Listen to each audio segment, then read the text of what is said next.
What is Windows Magnifier and how to use it to zoom the screen? Have you ever wanted to enlarge letters or images on your computer to see them better? The Windows Magnifier tool does exactly that. It helps you zoom in on parts of the screen, useful if you see from a distance or want to zoom in on a detail. And the best part, it already comes installed on Windows, no downloads needed.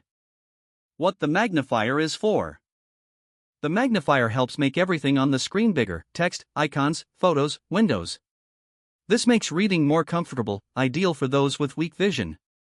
It's also useful if the screen feels too tight or if you're far from the monitor. How to activate it the fastest way. To quickly turn on the magnifier, position your mouse cursor where you want to zoom and press the Windows logo key and the plus key. To turn it off, press Windows plus Escape, that's it. How to activate it through settings. If you prefer activating it manually, go to Start Settings, Accessibility, or Ease of Access, Magnifier, and turn it on. This works on Windows 10, Windows 11, and earlier versions. How to zoom in and out. With the magnifier on, use Windows and plus to increase the zoom, or Windows and to decrease it. You can also use the mouse wheel holding Ctrl plus Alt and scrolling to adjust the zoom level. Magnifier display modes. It doesn't have to take up the whole screen all the time. There are 3 different modes.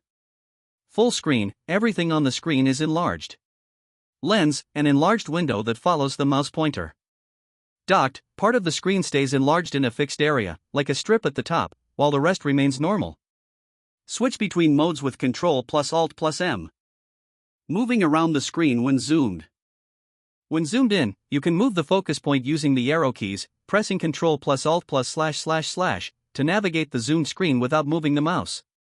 Useful for viewing different areas without losing your zoom. Who benefits most from the magnifier? People with low vision or difficulty reading small letters. Those using small screens or distant monitors. Anyone who needs to enlarge details for work, editing, design, reading maps or images. Limitations and notes. If you use very high zoom, the image may look pixelated, jagged letters or distorted images. The magnifier is lightweight and free, but it doesn't replace professional magnification software for those who need extra features, like contrast, text-to-speech, etc. Is it worth using? If you want to see better what's on the screen, enlarge text, or check details easily, Windows Magnifier is a practical, fast, and cost-free solution. It's worth trying. Sometimes it solves something that seemed complicated with a simple shortcut. Try it out and see if it makes your daily life easier.